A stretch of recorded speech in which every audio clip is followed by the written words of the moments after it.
Many of you are here because of your desire to make each conservation project you undertake matter for climate change. The tools we'll be discussing today can help. We've got an incredible panel of speakers, real experts in the field of climate science and forest health. Our panelists are going to discuss some of the best forest carbon data tools available today and preview a set of updated and new, more powerful tools that are coming this spring. We'll close with an interactive discussion about technical assistance you need to incorporate these tools into your land protection work. I'm also happy to be here with Abby Weinberg, OSI's Senior Director of Conservation Science and Planning, who's really led this effort from the beginning and is here with us today to help get things started. Hi, Abby. Hi, Nick. Thanks so much. Our partners represented by these logos in this effort stand for a number of the largest NGOs working on natural climate solutions. We came together about 2 years ago with a simple goal. We wanted to make sure the conservation field, all of you, have the data and tools to optimize the climate benefit of your land protection projects and make the case for that benefit to others. So while each of these organizations is doing really impressive work on climate change on their own, only collectively do we have the necessary skills and expertise to move climate science into policy and conservation practice. But we can't do this without you. Land trusts, conservation organizations, state and federal agencies, municipalities, landowners, and funders. Our work collectively matters more than ever, yet isn't always receiving the attention it needs, as Nick mentioned. In broad strokes, the best available science tells us that when we need to reduce the annual carbon emissions by 30 gigatons a year, and scientists tell us that we can achieve about 19 gigatons of emissions, about 2/3 reductions from renewables, which are in blue in this circle, and about 11 gigatons from natural climate solutions, which are in green. Despite the critical role that natural climate solutions must play, they receive much less investment than renewables. In 2023, the global investment in renewables was nearly $2 trillion, while natural climate solutions was a mere 10% of that, which again you see in the circle on the right. We need to double the investment in renewables and exponentially increase our investment in nature. And to make the case for this increased investment, it's imperative that we can explain why conservation is critical. And the case could not be more compelling. Number one, forest protection avoids the loss of vast stores or stocks of carbon already in our US forests. This is represented by the large wedge on the right-hand side. This is 300 times the forest carbon captured each year through sequestration from these forests, represented by the small circle on the left. While good management is critical, if we lose just a small portion of our existing forests, it has an outsized impact. And because of this, of the 10 natural climate solutions shown here, avoided forest conversion can deliver 30% of the benefit. And as you know, better than anyone, when we protect and manage healthy forests, they not only store carbon and sequester carbon, they provide clean water, mitigate flooding, bring significant localized cooling, inspire joy, and secure biodiversity. Carbon is one benefit. It's an important one, yet these additional benefits are what make natural climate solutions so compelling. So we need to explain how our daily work contributes to these broader benefits. And the great news is we already have data and tools to identify high carbon forests across the US and understand how a specific project contributes to those goals. Today, we're going to tell you how these tools are getting even better. Yeah, and we're also going to ask something of you, of all of us. We want you to take these tools and use them to show the value of forest protection as a climate solution. And that may involve using data and language that's unfamiliar to you or to partners in the conservation field. We really all need to be in education mode here. Market systems, I want to talk about this for a second. Market systems like carbon credits have gotten a lot of coverage and press. They've also really struggled to get enough capital moving to the best conservation work. Now, profit motive is not on its own driving the change that we want to see here. But there is a power in our collective voice and this robust science that's behind us to mobilize people. When we bring data and science to bear on what people intrinsically understand and connect to about forests, then we're in a powerful position to make change. We're also really committed to helping you develop the skills and knowledge to be successful. So we're going to be taking breaks throughout the program today to respond to questions that you submitted in the registration form, as well as to take live questions. Please put any questions you have during the presentation in the Q&A section on the bottom of the screen. And we'd really like to thank the funders and partners that have supported this work. One of the major contributors has been the U.S. Forest Service Forest Legacy Program, and we'll hear from Jackson Mueller from Legacy later in the program. Thank you to all these partners. To get us started with the presentations, I'd like to introduce you to our first presenter, Dr. Christopher Williams of Clark University. He's going to tell us about a critical forest carbon data set that he's developed. Thanks, Chris. Thank you, Nick. It's a pleasure to be here. Let me just get my presentation up and running. Okay, everybody seeing my slide there? Title slide? Looking good. Thank you. So yes, my name is Chris Williams. I'm a professor of geography and director of environmental sciences at Clark University in Worcester, Massachusetts. My research science group performs big data geocomputation and analytics to develop use-inspired data sets that shed light on the climate mitigation that can be achieved through wise management, protection, and expansion of our forests. And today, I'm here to talk about our U.S. forest carbon data sets and the tools that we're developing to help others assess the climate opportunity of forest conservation. I'd like to start by having us picture high carbon forests. You know what it looks like, right? When you're in one, you can usually tell, even without breaking out your measuring tape or clinometer, or maybe your litter trap or soil auger. You can see it from the large majestic trees, or maybe a pileup of dead wood on the forest floor. You might feel it from the buildup of organic, carbon-rich soils that are underfoot. You might smell it with a signature fragrance of organic matter richness. And recall, it goes beyond just the big trees to also include rich soils, a canopy with complex vertical structure, maybe high biodiversity and intactness too.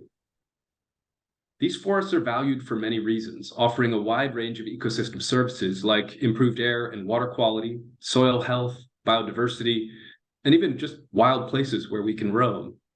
We also know that the resilience of high carbon forests is important to the climate system. There tends to be a lot of attention to other kinds of forests, like headlines about a business, NGO, or maybe a national government that's launching large-scale tree planting initiatives to offset their emissions and mitigate climate change, or to extend harvest rotations, giving forests a little more time to grow before we cut them down. But conservation of existing forest lands has a role too, and it might not be getting all the credit that it deserves. They too are participating in carbon capture and storage, and along the way, these systems bring big benefits as existing reserves for ecological integrity and health, not just future reserves that one day might be realized as the trees that we plant slowly grow. Or said more simply, what about wild carbon? Isn't that another pathway that's worthwhile? So I'd like to frame things by saying this. The most important climate service provided by forest conservation is the retention of current carbon stocks, carbon that once was in the atmosphere and that would be returned to the atmosphere if a forest is lost. On top of that, there can be additional carbon sequestration from continued growth and storage. Forests, given time, will store carbon, and conservation gives them that time to develop and accumulate carbon. This carbon storage and uptake serves an important baseline against which we can measure the outcomes related to human actions that might constitute climate actions. But you can be sure that if you're preventing forest loss, you're keeping carbon out of the atmosphere. So how much carbon out there is one of the key questions, and how much we might expect in coming decades is important as well. And to answer those questions, we've developed a national forest carbon monitoring system as a foundation. We're going to tell you about the new project today, but I also want to set things up from the work that we've done prior to this. The current project that we'll introduce builds on this, but here's what we had before. We've been working on national data sets that have a 30-meter resolution, 30 meters by 30 meters. That's roughly a quarter of an acre. And with that, we've mapped forest extent, The current standing carbon stocks within forests, those were initially mapped to the year 2010 and prior decades.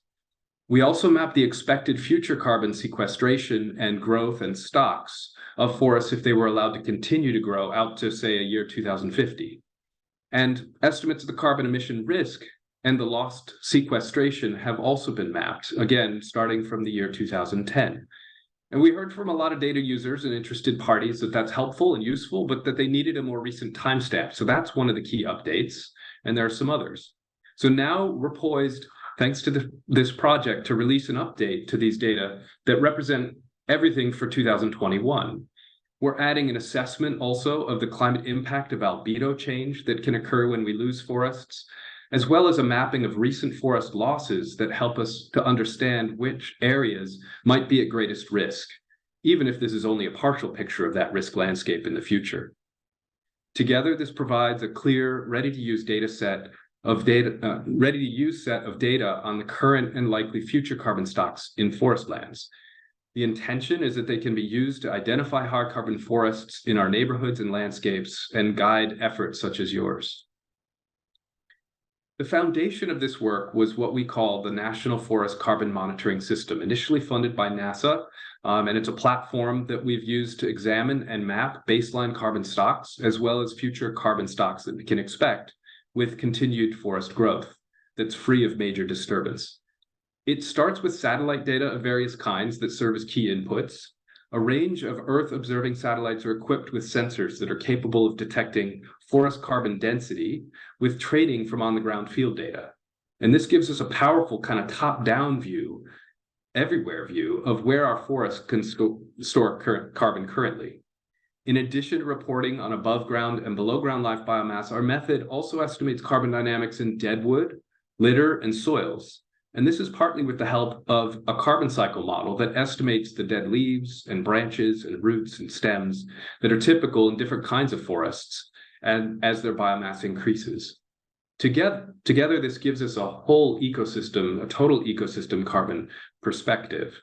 Importantly, what the satellite data don't give us a picture of is how much carbon we can expect forests to hold into the future.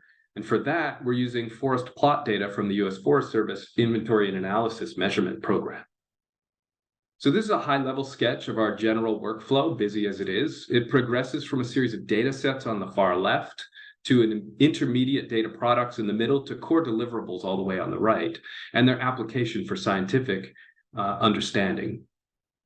The methods and resulting data products are designed to enable landscape to regional scale assessments, kind of akin to the U.S. Forest Service Resources Planning Act assessments, or national forest sector reporting for the UNFCCC, or state-level greenhouse gas inventory and reporting.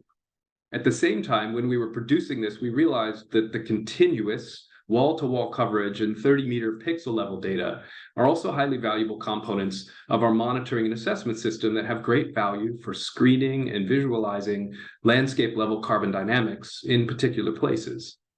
Now, I like to point out that this is not a full substitute for on-the-ground information, such as you get from plot data and from field measurements and local knowledge, and that a locally refined understanding of the carbon dynamics in a particular place are really essential for planning and implementing management activities, such as designing harvest plans or fuel reduction treatments, or assessing disturbance risks, assessing mitigation opportunities, or thinking about land and resource conservation.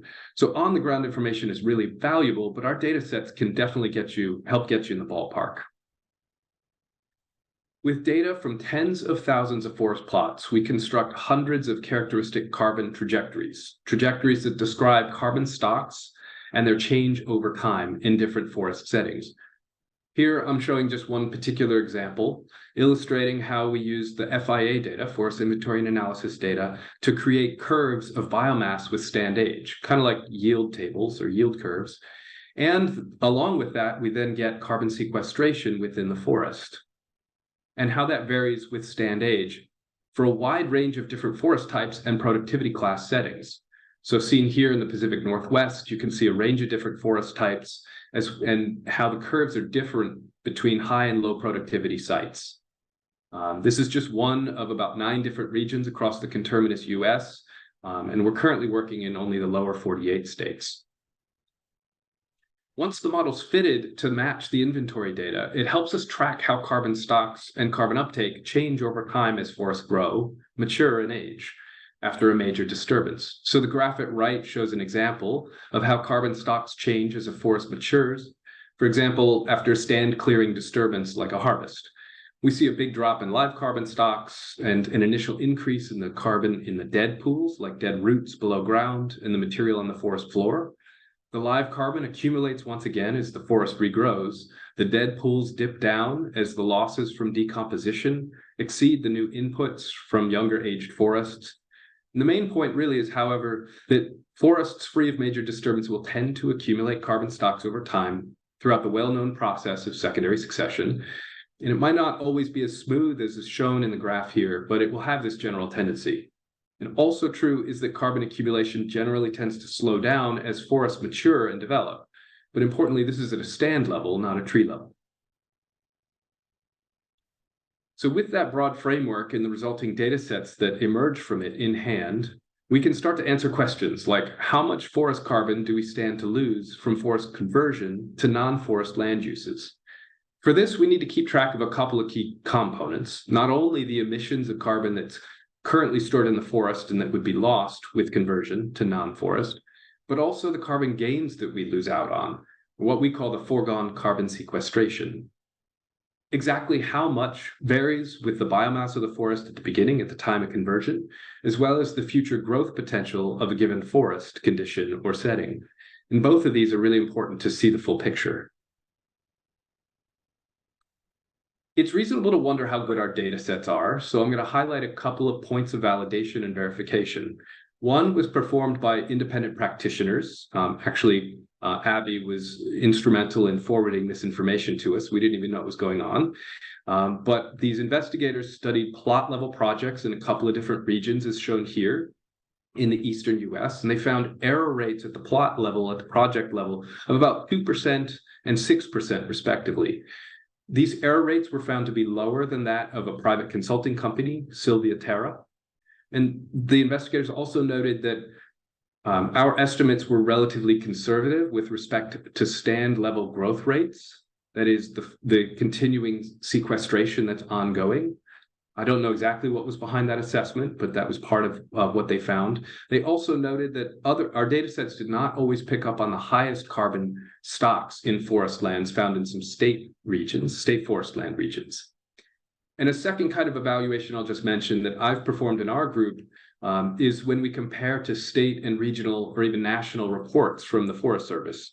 Our forest carbon stocks and sequestration rates align very well with those of the U.S. Forest Service, FIA, and with federal forest carbon numbers in their inventory reports. For example, work led by Grant Domke at the U.S. Forest Service. So with that backdrop now, we're going to tell you a little bit about the updates that we're making based on feedback received. We recognize that generating and providing the data does not on its own get into practice. Also needed are the tools to translate the science for use, to bring these data to practitioners.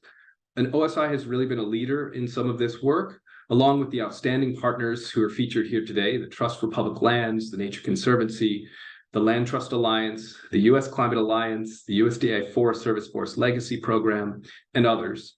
And again, I'd say Abby really deserves special credit for gathering this community of committed practitioners across land trusts and conservation organizations and state and federal agencies to build synergies that get all of these institutions to learn together and to pull together as a powerful coalition. This work spans policy to implementation and even science. By engaging with this community, our work is getting stronger and better as we co-create use-tailored data sets and learn how to communicate our methods and findings and to be more effective with the technical assistance that we can provide. We're grateful and we look forward to continuing this exchange. We've been happy to be doing this work along with this outstanding team. So now we're updating our carbon data set to the year 2020 or 2021. We're accounting for forests that have been lost since the 2010 timestamp of our initial data set, as well as some forest gains. So we're updating the forest extent, which can be really important for the kinds of projects I imagine this group of interested parties are thinking about. We're carrying forest carbon forward with continued growth using our curves. We're comparing the latest biomass data sets to assess bias. We're calculating landscape and regional totals for a comparison to summary reports by the Forest Service, and we're considering how to quantify and communicate future disturbance risks and risks of conversion. We're on the verge of finishing this exciting update, which will have a whole bunch of new features. Most important, again, it updates the standing carbon stocks to a more recent timestamp by carrying forest carbon forward to 2021, using our growth and yield curves, and also by blanking out areas of recent forest loss since 2010.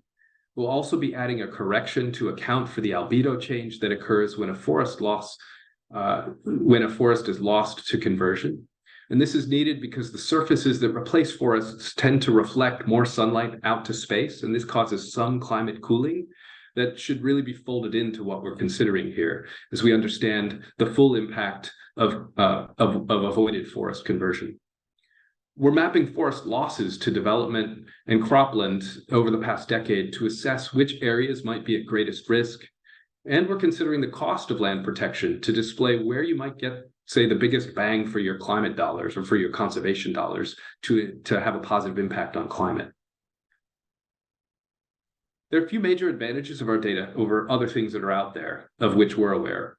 First, our data have a much higher spatial resolution than what's typically produced, with 10 to even 1,000 times the number of pixels or the resolution and associated detail coming in at about 1/4 of an acre in our work. That allows parcel level analysis that wouldn't be possible with something that's 1 kilometer on a side or even at a 1 hectare scale, which is more common in data sets of this type. Second, we're able to include the ongoing sequestration to estimate what we expect if we have a forest tract that's allowed to continue to grow without, in absence of a conversion or a major stand clearing disturbance.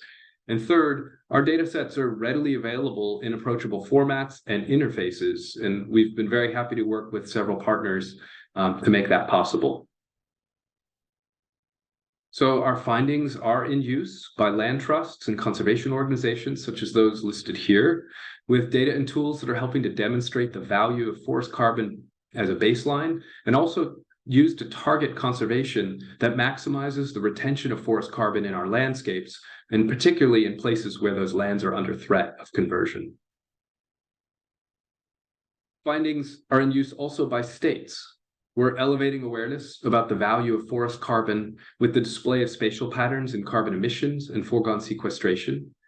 We've assisted states with methods of forest carbon accounting in greenhouse gas inventories. We've supported estimates of the carbon opportunity for tree planting and forest expansion, and our data are being used to verify and check state-level greenhouse gas reporting, as well as to advise on the role of forest lands and what the role that forest lands might play in getting to net zero. Our current data sets are well suited for representing current carbon stocks, likely future carbon stocks with limited management and disturbance. And this can help identify the climate mitigation value of forest conservation, particularly in areas where conservation action is known to prevent forest loss. The data identify high carbon forests within a local or regional context. The data are also suitable for parcel level analysis or for regional assessments. We're mapping conversion risks as an overlay based on a look at what's been happening recently, where we're seeing forest loss nationally. Our data set is not currently set up to assess some things too, so it's important to take a look at that. We're not currently well set up to assess disturbance risks into the future. We all know that this can be important. It also does not enable a user to analyze or evaluate alternative management scenarios. We are well poised to be able to do that kind of work, and we're eager to do so, but we need the next set of resources and funding to really make that possible. We've been fortunate to link up with Mark Anderson at the Nature Conservancy, who was ready and willing to display our data in his team's interactive resilient land mapping tool, as displayed here. It makes our data available at the full national scale in a way that's easy to explore. You can fly through the data set and get to know what's happening in various landscapes across the country.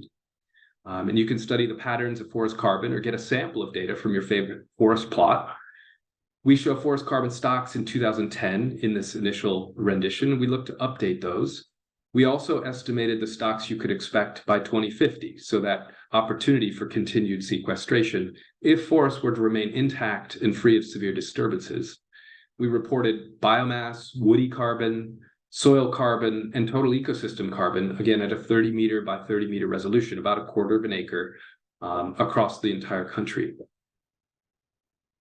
We've also been very fortunate to link up with Taj Shotland, who's here with us today, and Brendan Shane and others, colleagues at the Trust for Public Lands, Land and People Lab, who've included our data in their conservation carbon map. Their tool is really established to answer 3 key questions, as listed here. Where are existing forest carbon stocks and areas with high sequestration? Where are the threats to carbon-rich landscapes? And where can climate conservation provide co-benefits? Our data sets are national in scale and are publicly available, and we plan to do the same with the updated data. Together, this series of displays, data sets, and web mapping tools are helping land managers and decision makers assess the size of the forest carbon opportunity in their lands, revealing carbon hotspots and showing where forests have the most to gain in the next few decades with sustained growth and in the absence of severe disturbance or conversion. At the same time, we know that many people who use these data would still have trouble with those very large data files, and many potential data users are really interested in just a few pixels or parcels or tracts of land. And for that, we again point to the web tools that I just introduced that allow you to point and click, to upload a set of parcel boundaries, and to get a detailed carbon report. So with that, I'm going to thank you for your attention and hand it back to the core team. Look forward to speaking with you. Thank you so much, Chris. That was wonderful. And we do have some questions. We have some great questions that were submitted when folks registered, and then some additional ones coming in the Q&A. I was just actually responding to one there. So first of all, just a question about what types of natural cover the data includes. And the question was particularly about shrub-dominated vegetation and riparian forests. Maybe you could include forested wetlands in that as well. Yeah. I mean, the forest extents that we're able to map include a lot of forested wetlands and riparian forests of a certain size. We do see those features. You can fly through the data and see them yourselves. Shrublands, the tree cover cutoff is not very carefully defined, but if I remember correctly, we did look at that, and it was around 20% or higher. So we're extending well into relatively semi-arid zones and still picking up forest cover. We're certainly seeing things like pinyon juniper. Just to clarify that, you're saying that if the forest cover is more than 20% of the area, you're picking it up, even if there's a mix of shrubland in there. Yes, yeah, it's got to be dominant at the quarter-acre scale, but yes, if I remember correctly, it was around 20%. And so Okay. We won't see all shrublands; they need to be of a certain stature in our data sets. But yeah, That's great. And another question about whether the models adapt to management activities and account for carbon sequestration changes with different regimes, management regimes. right. Right now, again, as I said, we don't have a tool embedded here that allows us to assess what happens under management scenario A, B, C, or D. We're well positioned to be able to try to add that in. We'd be excited to do that kind of work, but right now what's described is kind of the generic overall characteristic trajectory that you'll have for example, a Douglas fir high productivity stand in the Pacific Northwest, or for a maple beech birch forest type group in New England. So that's the kind of level of detail that we have. And again, we use the forest inventory and analysis data, and we fit those curves. There's quite a lot of variability across all of the plots. And so we capture that variability. We tend to show and display the average behavior, the average curve, but there certainly are high yielding areas and lower yielding areas. And we could find ways to try to incorporate that or represent it more fully. And some of that is what's represented in management. But our tools are not currently set up or designed to be able to answer management questions, even though, again, we're eager to get into that sort of work. That's great. Thanks for explaining. And somewhat related to the management question, there's a question and Joe gave a good answer, but we can put this up for conversation and Joe, you're welcome to jump in here too. Question about how long-lived wood products influence the kind of carbon accounting. And yeah, do you want to say anything about that? Yeah, well, one of the things we've done with our National Forest Carbon Monitoring System is we've utilized the wood products tool that the Forest Service has generated, where we can track the fate of harvests from, we have this thing called the Timber Product Output Analysis data set, the TPO data set from the Forest Service, and it tells us when you have a harvest of a particular forest type, what is the disposition and fate of that kind of wood within the market landscape in different regions of the country. So we actually can track that with models based on those data and study the temporal distribution of the storage, its accumulation and storage in certain kinds of wood products, but also the associated emissions. And I mean, it's a wonderfully complicated story because it depends on what kind of forest is being harvested, what the fate, how is the mill processing it, what sort of product will you tend to get? Is it being used for paper or pulp or wood chips, or is it going into strand board, fiber board products, or is it going into engineered lumber? You know, they all have different temporal decay, and some of them end up in landfills, and it might stay there for a very long time, and other parts are emitted from landfills as either CO2 or even methane, which is even more potent greenhouse gas. So we've done a national analysis of that. We looked at it in detail in the Southeast, where there's a lot of timber activity, harvesting activity. And I'll just say that it can matter a lot, but that it's not a simple story. You don't get a singular outcome, but we can describe those use cases in great detail. Are you able to give a bit of a range of, you know, whether it's ends up being positive or negative overall? So in the southeastern U.S., we found that when you consider the full forest sector, including this harvested wood product stream, that what we often think of as a carbon sink in our forests in the Southeast flipped to a carbon source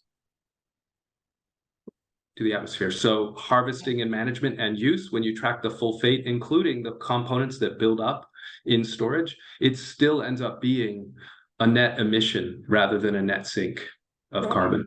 And I guess then the further complication is thinking about the alternatives that would be used to meet those needs in terms of the economic use. And that's a whole other piece of the puzzle. Yeah, I mean, my computer's sitting on a wooden table. That's we good. need those Better products. Sorry.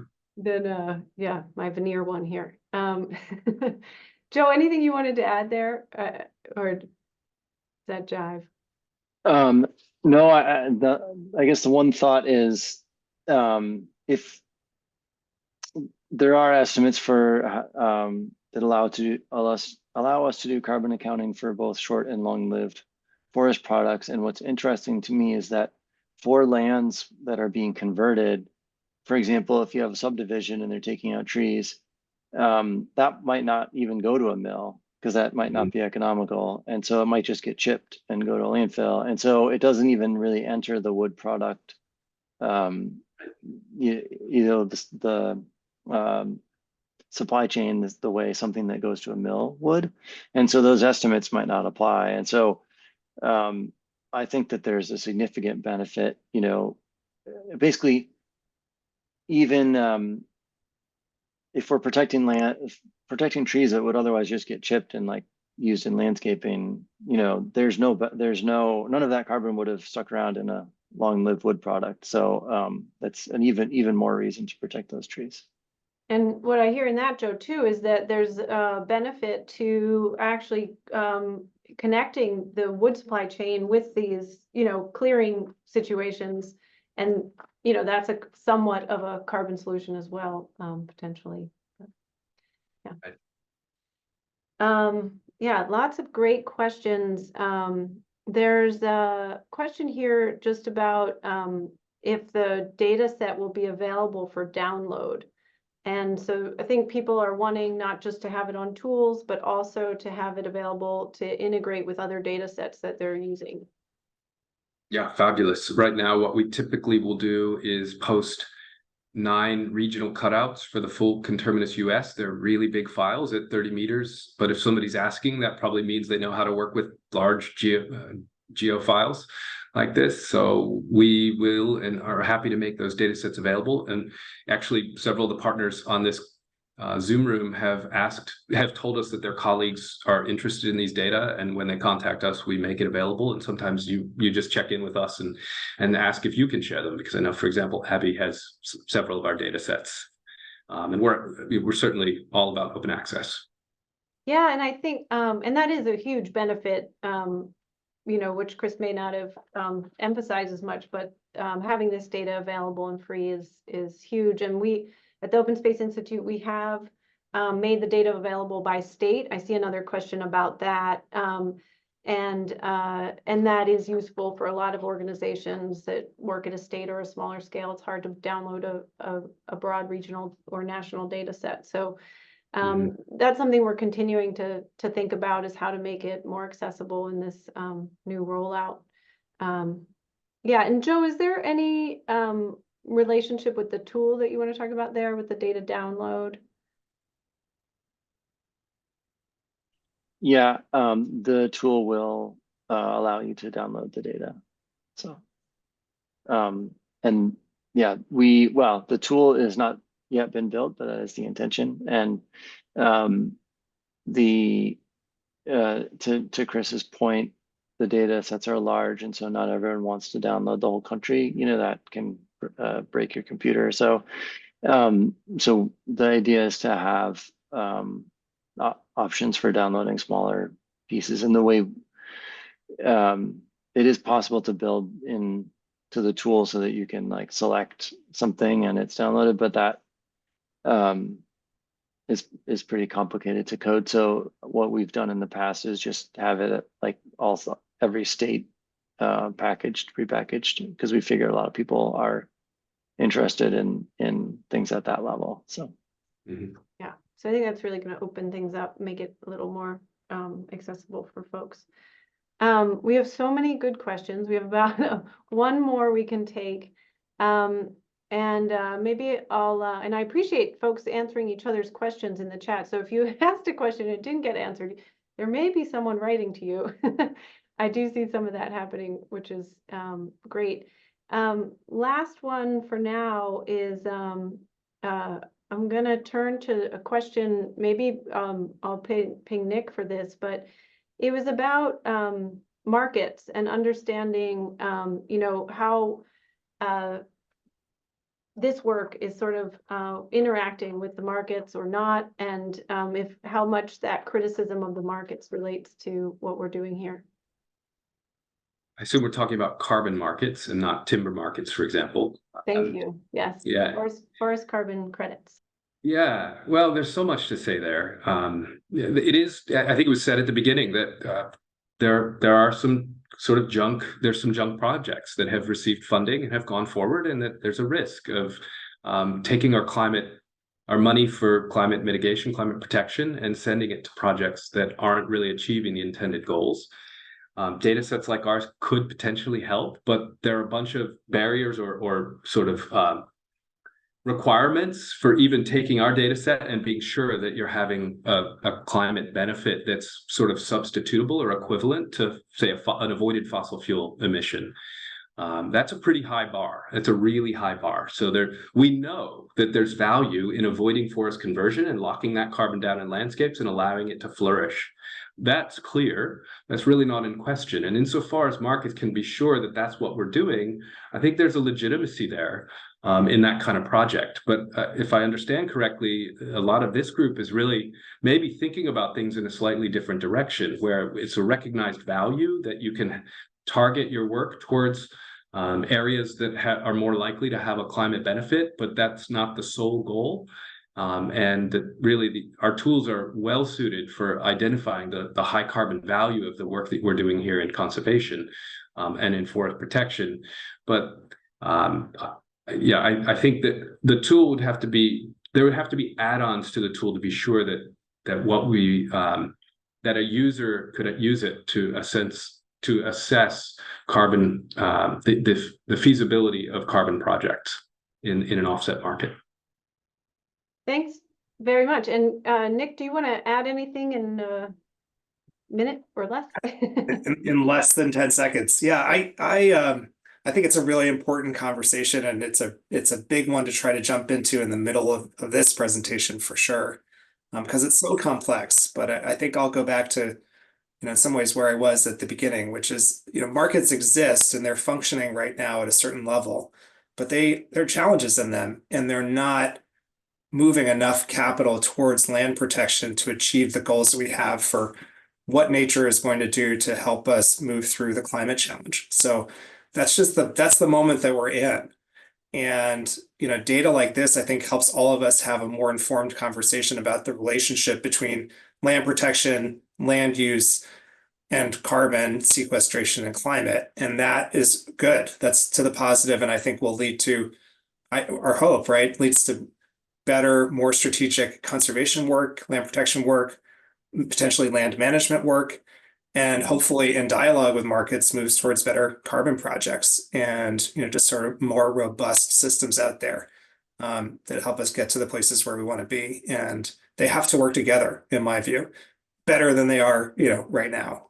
So I'm also going to say, Abby, I think there are a lot of questions in there, and one thing we can commit to at OSI is to keep track of them and respond back to them. So if there are ones we don't answer today, we'll make sure that they get answered after the presentation and that information gets out to people.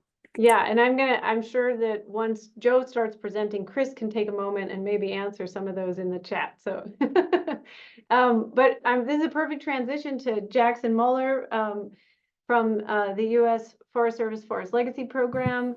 And I think that it's actually a perfect example of the way that that there can be investment in forest carbon projects without or parallel to the carbon market. So take us away.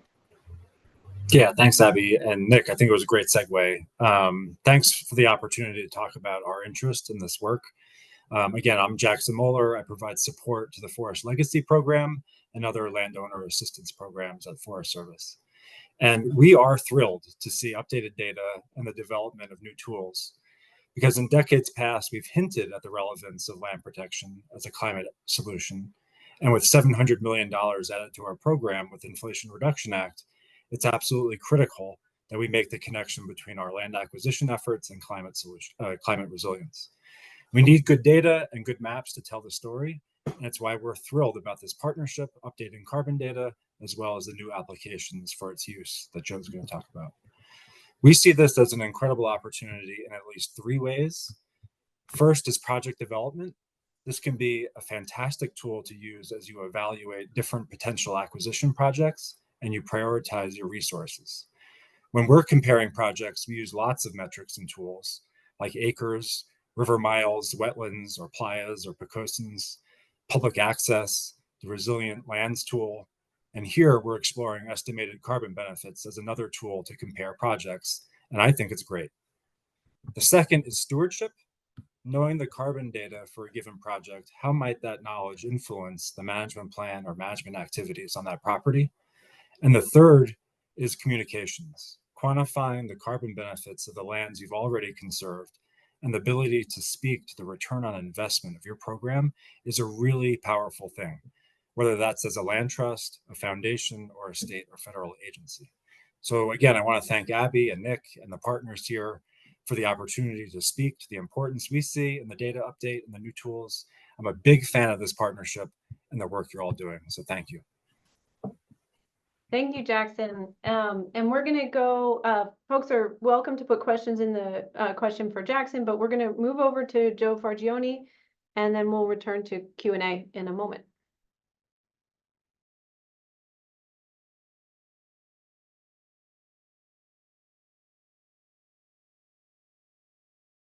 Okay. Great. Thanks, everyone. So I'm going to talk to you about what we're planning to do with this data. And we're planning to build a web tool. It does not yet exist. And part of the purpose of talking to you about it is to get feedback to ensure that when we build it, it does all the things that you would like it to do.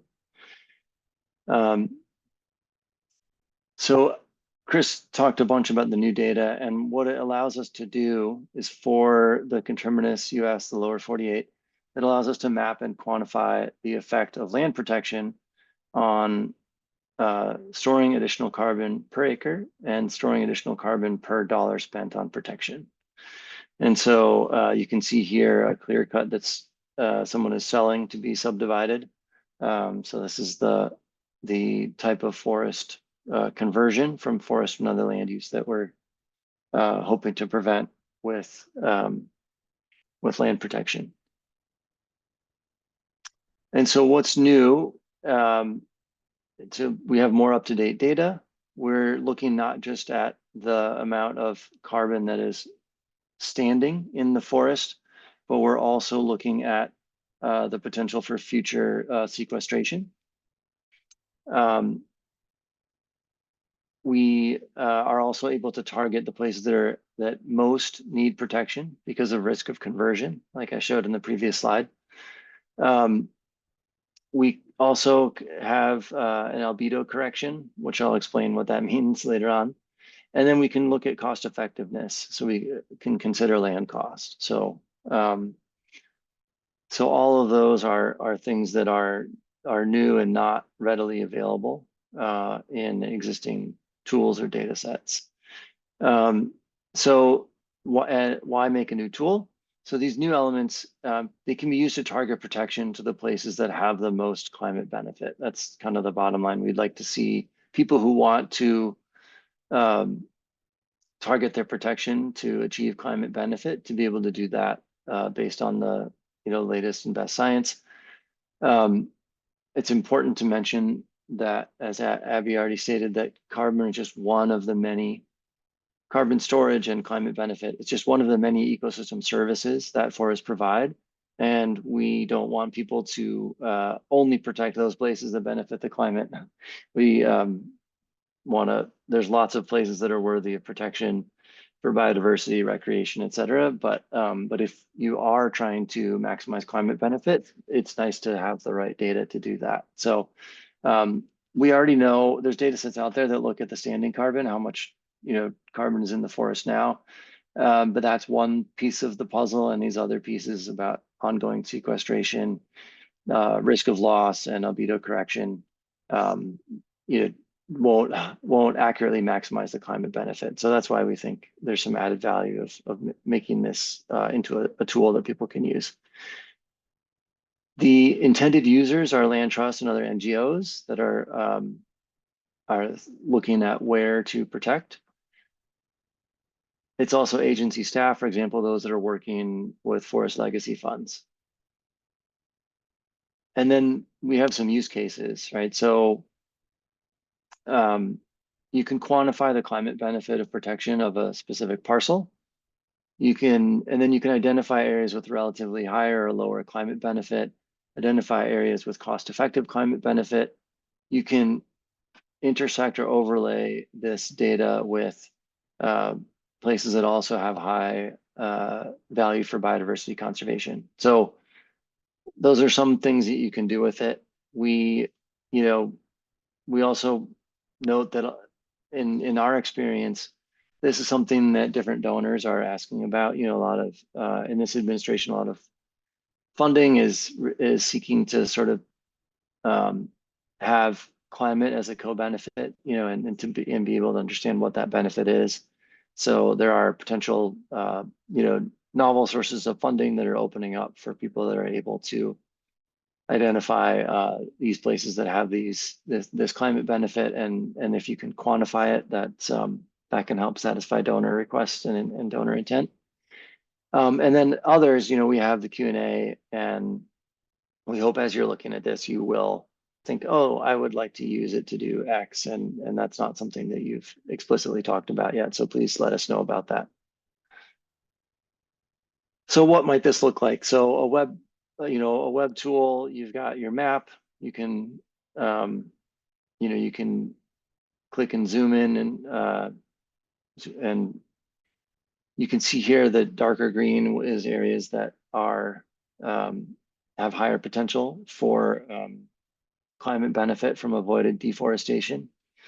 It's specific to deforestation, so there is benefit from protecting grasslands, but we didn't quantify that. So you can see the Great Plains doesn't show up as a hotspot here, but places with more trees in the southeast is showing up. And this is, again, this is a mock-up, so we have some preliminary data. This is not the actual tool or data yet, but this for illustrative purposes here. And you'll be able to draw a custom area.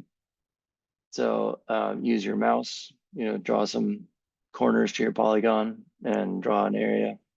And then you'll be able to, click on the button and run a custom report and download it.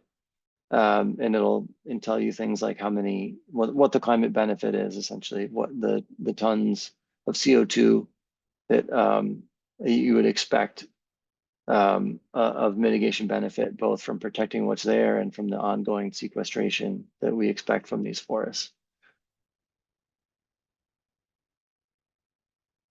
And so that's, you can select your own parcel. You can also do something that looks more wall to wall, like more prospective. Like you don't know the exact parcel, but you're curious about which places have more or less benefit. And then, you can see that at a national scale. You can click and zoom around. Here we've got counties with a darker green meaning more benefit. With the high resolution data that Chris has produced, you'll be able to go even to a higher resolution and look within a county at different places. And as part of this, then we can add in different other considerations. So you can add in an albedo correction.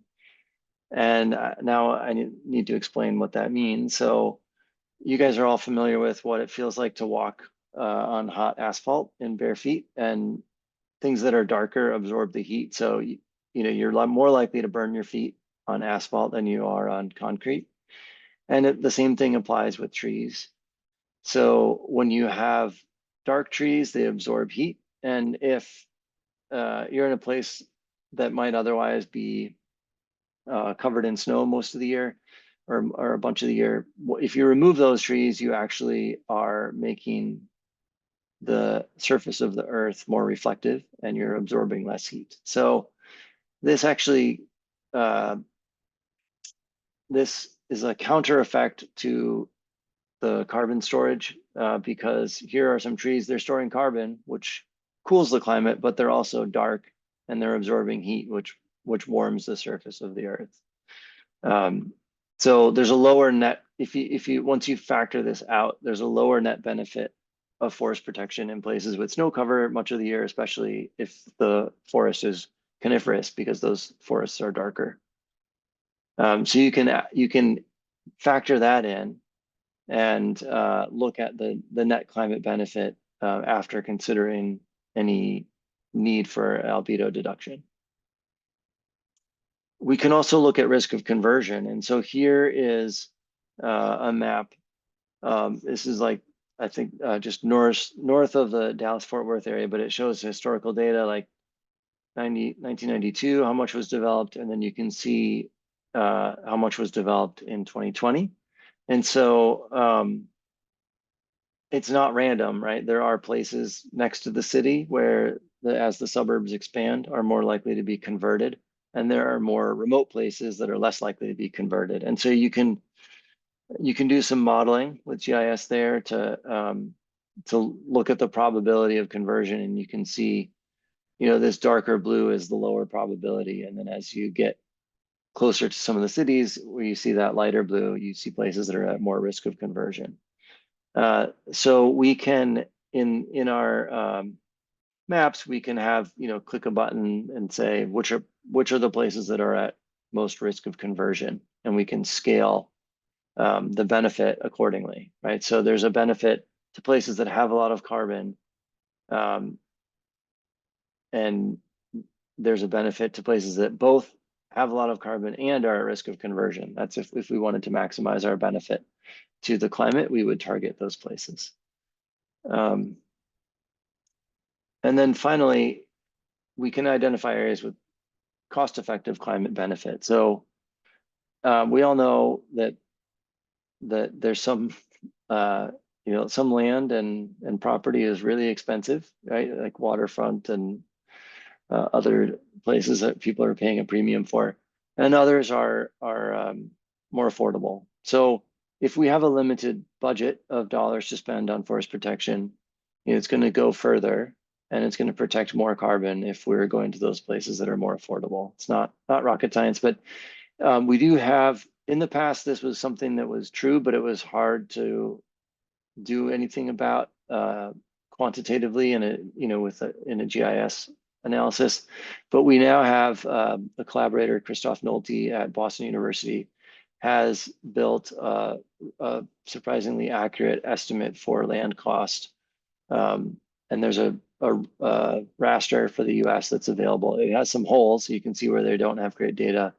But for much of the US, this land cost data is available and what allows us to take into account which places are cost effective. So the tool will have these cost, you know, you'll be able to click and see a layer that's weighted by cost.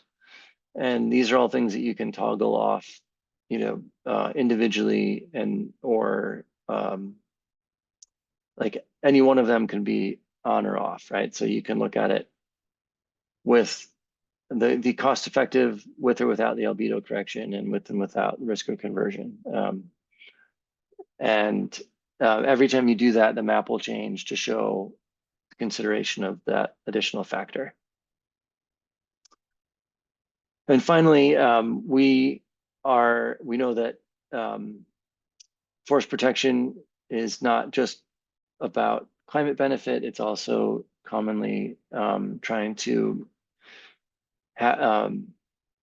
protect biodiversity and provide other conservation values. And so the Nature Conservancy has done a bunch of analyses to identify places that are conservation priorities for us. And it's a pretty inclusive approach. It looks at places with known current biodiversity. It also looks at places that are likely to be resilient to adapt to climate change. And it also considers the importance of connectivity between those places. And it ends up being about 1/3 of the whole country. And so we intend to put this into the tool so that you can, you know, look at, for any of the ways that you're looking at the data, you can say which of those intersect with the places, these places that are conservation priorities. So you can say, show me only the places that are important for you know, biodiversity conservation, and then, you know, chunks might blink out as not being important, but then the rest will pop as being important for biodiversity, important for conservation, and then we can also quantify their climate benefit. So those are the main functionalities that we're anticipating with the tool. We are also, there will also be a download button where people can download the data. And just as a last slide before switching to Q&A, I wanted to refresh your memory about those different use cases. We'll be able to look at the benefit of protecting specific parcels, and then we'll be able to look relatively across the landscape to identify places with higher climate benefit. And we'll be able to, while doing that, consider which places are most cost effective and which places also have a conservation and biodiversity benefit. And with that, we'll turn to the Q&A. Thank you, Joe. That's great. And I think it's really wonderful for folks to see what's coming down the pike. Even though it's not available now, people can start to get their wheels turning about how they could use this. There's so many good conversations happening in this Q&A, and I'm sure if others are having as much trouble tracking it all as me. So I am going to bring out some themes that I'm seeing and allow for some discussion, even though some of those are getting written answers as well.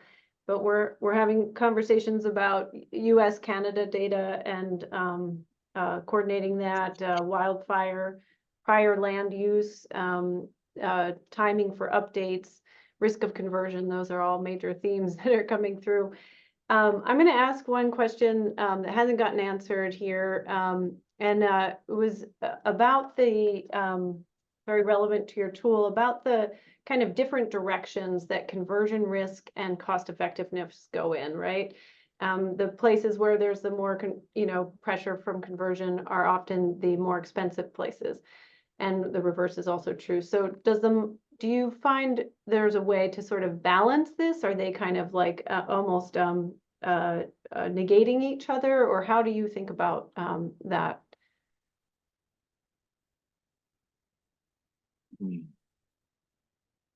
Sorry, can you say that again? I was distracted by reading the questions in the Q&A. So, This is what I was saying. It's so hard Yeah. to balance all these good questions coming in. Okay, so I'm just going to read it as Jen put it in. I would imagine that conversion risk is often the flip side of cost yes. effectiveness. Does this model balance directly, or are these two separate data Got you. Yeah. that users? Yeah, so they're both in there, and you can toggle one on, one off, one on, or both. And so there is a they will in some ways offset, right? So I think considering both of them is useful. So there is, in theory, a sweet spot of place. If you have, there's a couple different ways to look at conversion, and one is to look in the rear view mirror at where you have had recent conversion, and then say, okay, in this county we expect there was a lot of conversion in the last 10 years, and we expect more conversion. And the other way to do that is to do modeling that projects land use change, based on the patterns of expansion of urban growth and things like that. So that, I think, if you have a good land use projection model, then that is probably that's what we ideally want. Right? But projection is hard, so it's good to sort of gut check yourself based on the past trends. But we would like to protect those places that are cheap now, but in 10 years are going to be at high risk, and their price goes up. You sort of, and then if you had a magic crystal ball and you could accurately predict everything, you would be like, oh, which places are going to be too expensive to protect in 10 years, and let me get to them now.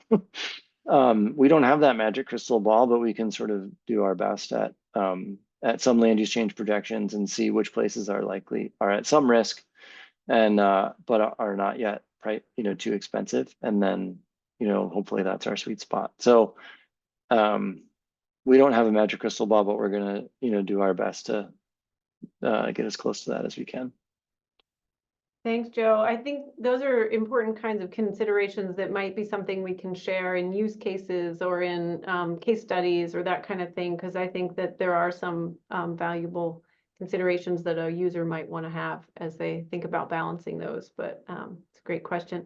And related to that in some ways is a question from Jude Abel about incorporating equity or Justice 40, for example, areas, and thinking about that. So, how might that fit into that kind of spectrum of cost and impact? Yeah, we could certainly add in some of the Justice 40, lands. I think, one of the challenges with equity concerns is that those of us that do conservation assume that we recognize the great benefit of land protection, and other people that are that doesn't mean that the local community is happy always when we protect land, because they might be interested in other economic uses of it. So I think that that's the double-edged sword, is because when we think about equity, we think about procedural justice, and that is about community engagement. And when you're doing a national map, you're not really in a position to do that community engagement. And so that's a consideration that I always have about how best to in a national map reflect the need for consideration of local communities. And it's not always obvious to me what the best way to do that is in a mapping exercise.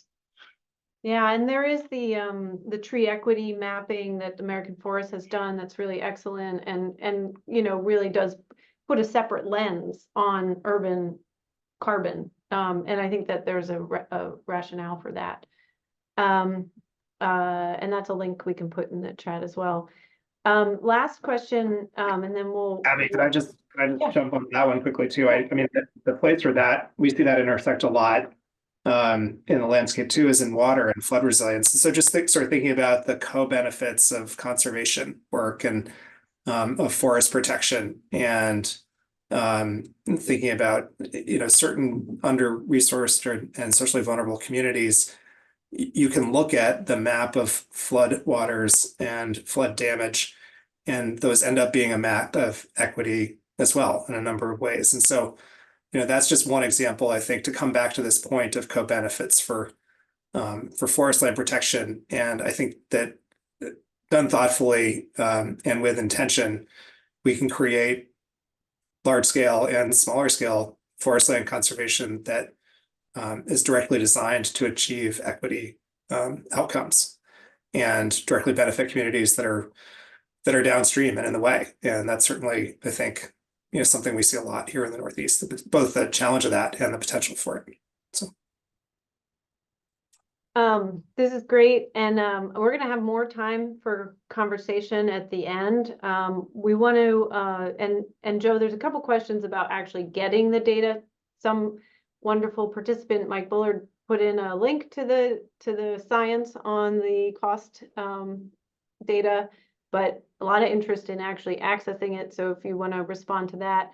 And we'll come back to some of these other questions and conversations that are happening after we hear from Taj and Kelly, who are going to talk to us about how we can support you in using these tools and data. Awesome. Thanks, Abby. So hello, everyone. My name is Taj Shotland. I'm the Associate Climate Director here at the Trust for Public Land in our Land and People Lab here at TPL. This has just been a fantastic discussion, and the level of sophistication, the questions, the presentations, lots of information. And I'll say every time I see Joe Fargione and Chris present, I learn something new. So hopefully you all learn something new as well. So now Kelly and I wanted to try and wrap up the webinar as we approach the end by sort of weaving together what we all heard today. And I want to start by emphasizing this. So you heard a lot about the science, the data, the tools, but tools by themselves don't lead to change or greater impact. And I've spent a lot of time through my work at TPL developing decision support tools, partnering with other organizations, supporting this work, developing this decision support tool. And sometimes we can get lost in thinking that the tool is the end goal, but it is not, right? So you need the science, you need the data, you need the tools, and then you need the collective action, folks using these tools to change business as usual, to be more strategic, to more closely align, in this case, to more closely align conservation with climate action. And so this partnership came together to work on this project. The Nature Conservancy, Trust for Public Land, Open Space Institute, all these organizations, we didn't come together to develop the tool. We came together because we saw an opportunity to have an impact, to create resources that the broader conservation community needs. But to get to that impact relies on all of us today attending this webinar, making use of these resources. Next slide. So we've covered a lot. I love this little graphic that Abby found, this little cartoon. I imagine for some folks, our heads are spinning a little bit, right? We've covered a lot of this underlying science, the data, and the tools. And just want to recognize that we're talking about all of these different tools that answer slightly different questions. But don't worry, have no fear. We are committed to helping folks really use these resources, helping folks understand which tool is best suited to answer which questions and how to use them collectively as a suite of resources to support all of your work. So I'm going to just run through now, and Kelly will join me in a second, to recap the resources that we've already talked about that are available today, and then clearly outline what's coming later this year. And then perhaps most important, we want to hear from you all about what you need to make full use of these resources. So right now, you can access the 2010 forest carbon storage and sequestration data through TNC's Resilient Lands Mapper and TPL's Conservation Carbon Map. And I'll talk about those more in just a second. Then later in the spring, Chris Williams will complete his comprehensive update to the underlying carbon data sets, and then TPL and TNC will integrate that data into those existing tools. Then later on in summer of 2024, the tool that Joe Fargione was presenting will be coming online, and that will be providing additional assistance, technical assistance, to help folks learn about this new tool, how to use it, and how it complements these existing resources that are available. So you can go to the next slide. So I wanted to highlight just briefly the Conservation Carbon Map and TPL and TNC's Resilient Land Mapper, because I know a lot of folks in the questions that they were submitting before this webinar were asking, how do I have a parcel right now, how do I go in and see how much carbon is there? So Chris already mentioned briefly the Conservation Carbon Map and the questions that it's designed to answer. But I just wanted to highlight, so it answers these three key questions at multiple scales. So at the state, county, watershed, and even parcel scale. And there are already, I think we have about 850 folks that have signed up to use this tool. It's a free registration, free, you just go in, create a free user account. There's a 2-minute demo video that you can watch to learn how to use this tool. And folks are using it to shape policy discussions for state level natural climate solutions planning, advocacy around quantifying carbon on publicly owned lands and protecting those existing carbon-rich public lands. Land trusts are using it for landowner outreach and education. Lots of different uses that folks have found for this tool. Next slide. And you can advance through the animations. The other tool I want to just highlight again is TNC's Resilient Land Mapper. And many of you, I imagine almost everyone, is familiar with this tool already because of the pretty much groundbreaking resilient lands data that Mark Anderson and his team developed at TNC that integrated into this tool. But it also has the carbon data available. And two of the really, really powerful features of the carbon analysis that you can access through the TNC tool is you can upload a shapefile. So even you don't have to draw sort of a wonky polygon of where you're working. If you have a parcel shapefile, you can upload that into the tool and it will quantify the amount of carbon to that part in that parcel. It's also really helpful for getting sort of an apples to apples comparison because it can quantify carbon per acre. So if you have two parcels in mind and you want to examine not just total carbon, but also the amount of carbon per acre to see where's the best bang for your buck, you can get that assessment in the TNC tool as well. So with that, I want to hand it over to Kelly to round us out and talk folks through some of the additional resources that are available to support folks right now. Kelly, over to you. Great. Thanks, Taj. Can you all hear me? Yes. Okay. All right. Hi, everybody. My name is Kelly Watkinson, and I'm the director of the Land Trust Alliance's Land and Climate Program. I just want to thank you all for your interest and for sticking with us till the end. For many years now, I've had the opportunity to collaborate with Abby and the OSI team to help land trusts and other conservation organizations bring climate science into their conservation planning efforts. Over the past 3 years alone, we've invested over $1.2 million in supporting maybe around 93 projects with funding and technical support for climate-aligned planning and communications. In addition, we've worked together with Trust for Public Land, the Nature Conservancy, and a lot of other organizations to offer numerous workshops, trainings. We've even produced a few guidance documents and resources. So as you can probably tell, we are very excited about this new and more sophisticated carbon data and the tools that are on the horizon. And we are committed to helping the conservation community understand and utilize this science to advance forest conservation and climate action. Next slide. The good news is this work is already happening, and we are learning lessons and sharing those lessons along the way. For example, the Vermont Woodlands Association is a great project with support from OSI. They're developing guidance for consulting foresters in Vermont to integrate climate and carbon into forest management plans. They're also providing tools directly to private landowners so they can review their own forest management plans with a lens of carbon as well as climate change. So the project aims to position Vermont as a leader in climate smart forestry. Conservation Trust for North Carolina completed another great project. They developed a strategic conservation planning tool for the entire state.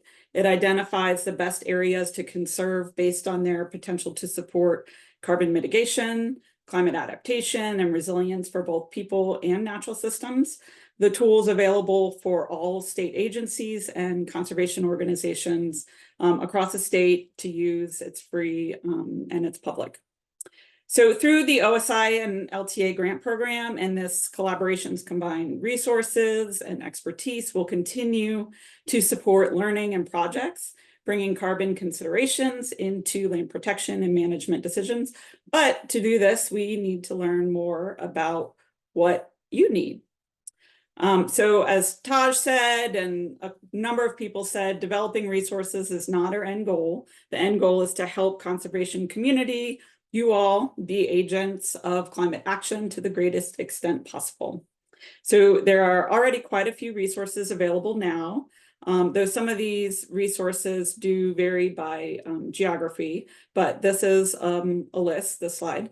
And then we also have under potential resources some new ideas, but we want to hear from you how best we can support your work and help you utilize these new and updated tools. So we are going to do a poll. And I think we should open that.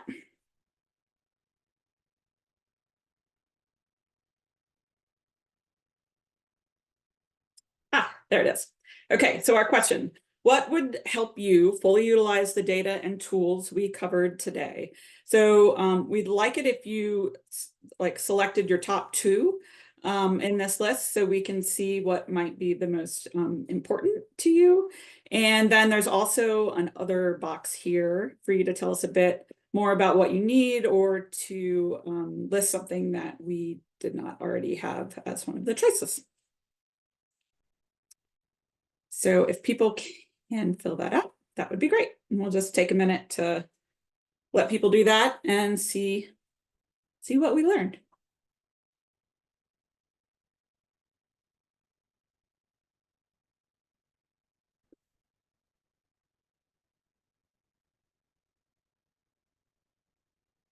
And I'm not seeing things come in as they're added to the poll. So I think maybe give it another 15 seconds, and then if there's a way to report the final, that would be good.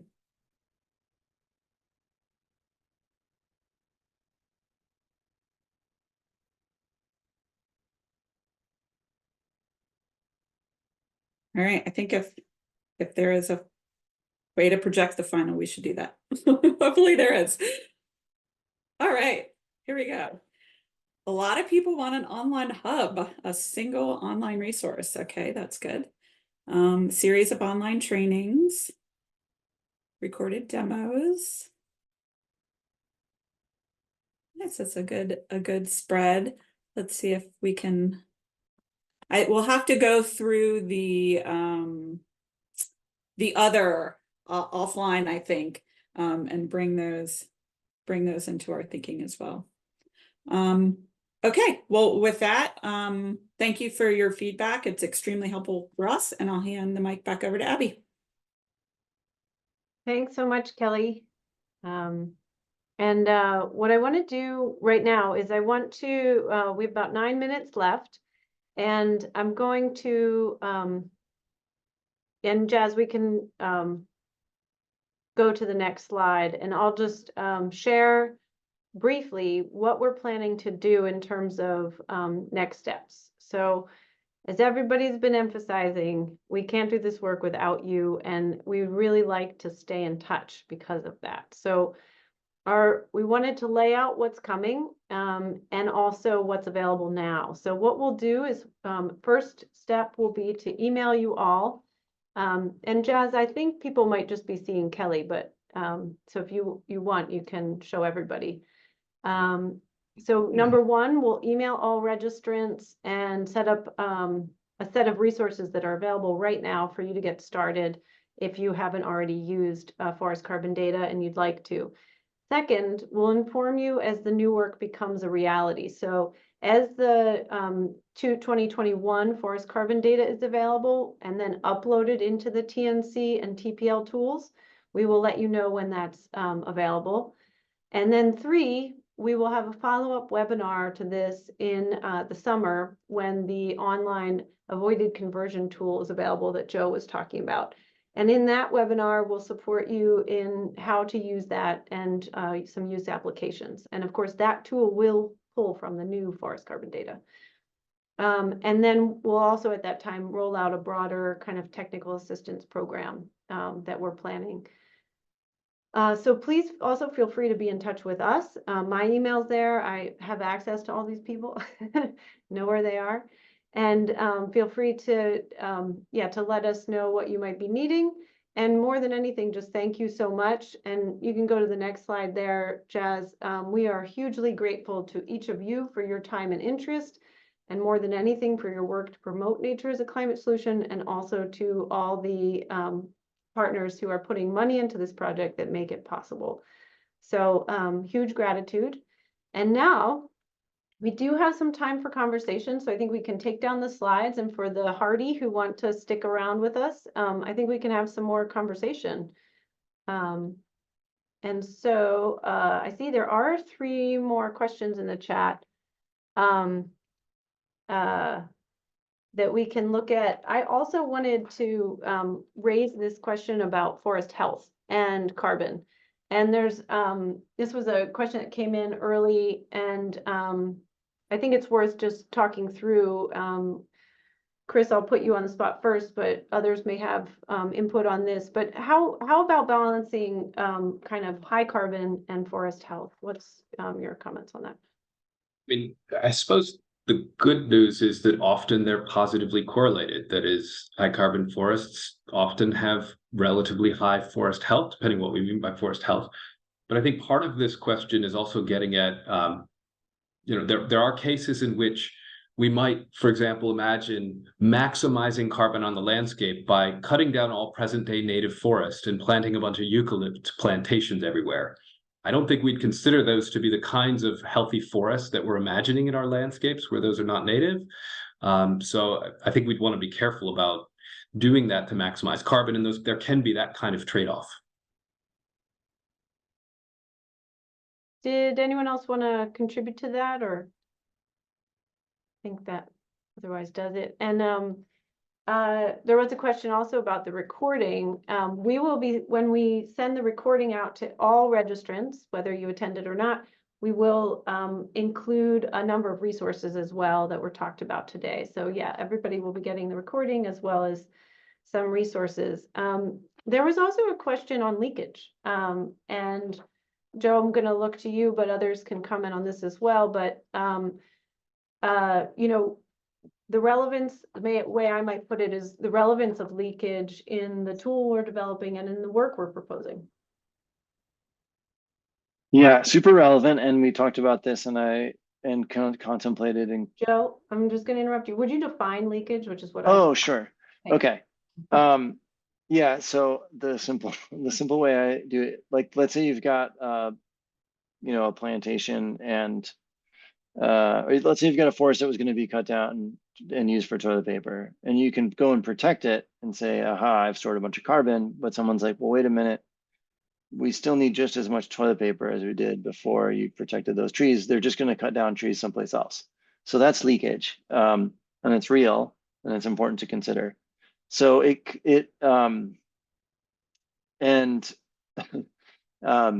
would be wonderful to be able to incorporate that. So it depends a lot. Like I said, was saying earlier, if they were going to cut down it depends on what they're going to do with the trees. So if they were going to cut them down and just chip them because they don't care about the trees, they just were trying to get the land for houses, then I think protecting it has really low leakage because you're not displacing a forest product that there's still demand for that's going to be met elsewhere. They were really just in the way of the houses. And so I think that has a really strong climate benefit and low risk of leakage. There are other places where, there's a mill that has a certain amount of demand, and when you protect one parcel, it's just shifting it someplace else. So from a carbon benefit, that may have a lower benefit. From a conservation benefit, it's still probably really worthwhile because we're picking the places that are most important for biodiversity and connectivity, and they're shifting it to someplace else that is presumably less important, like second growth or plantation or something. So I'm not. We still want to protect it, but it's a carbon accounting issue in terms of how much climate benefit that you expect once you consider those market effects from leakage. I'll add one bit to that too, which is that I personally feel there's some more leeway to, if we're going in the right direction with our land protection work, that, not accounting for leakage, if there's not offsets, right? There's not someone polluting because of the protection we're doing. You have a little more leeway, to kind of assume we're going in the right direction and not get every single number right. But that's, anybody want to respond to that?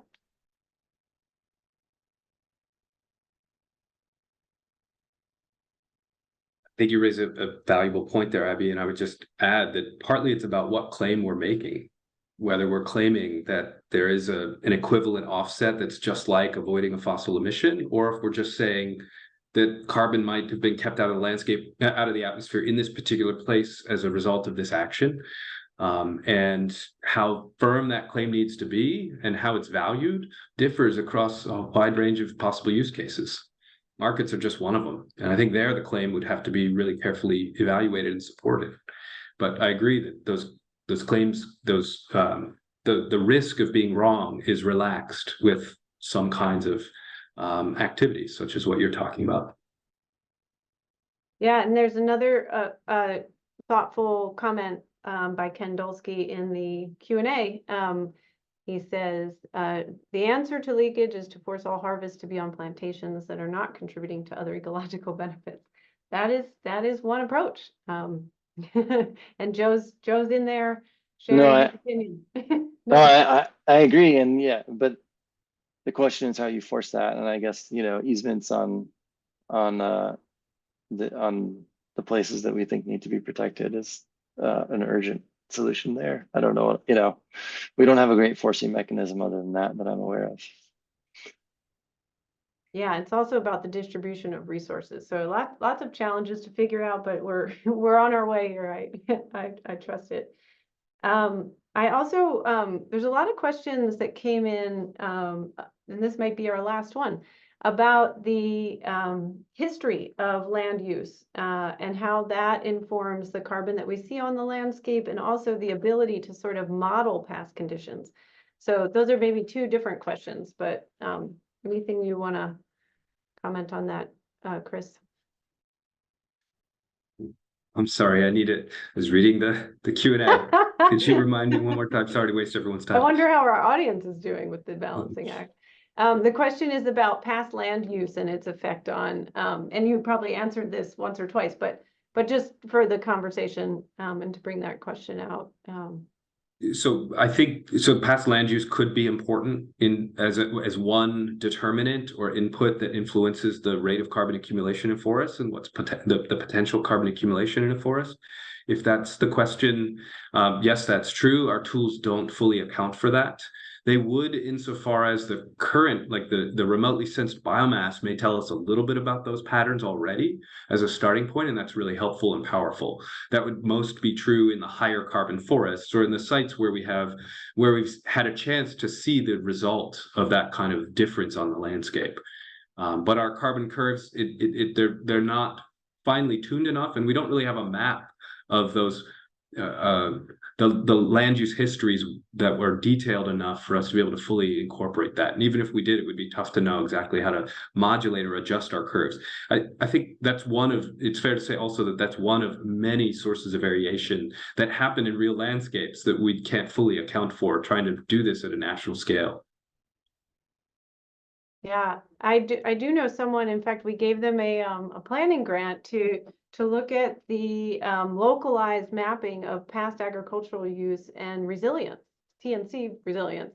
And they did find that the resilience was much higher on non-agricultural, pre-agricultural lands. So, and that the soil profile made a big difference in terms of the resilience. So that's just an interesting note, and probably related to the carbon as well. We are at time. I appreciate all these folks who are with us still, and yeah, just again, thank you for your work, your interest, your time here with us, and we'll be in touch. So this won't be our last time together. Thank you.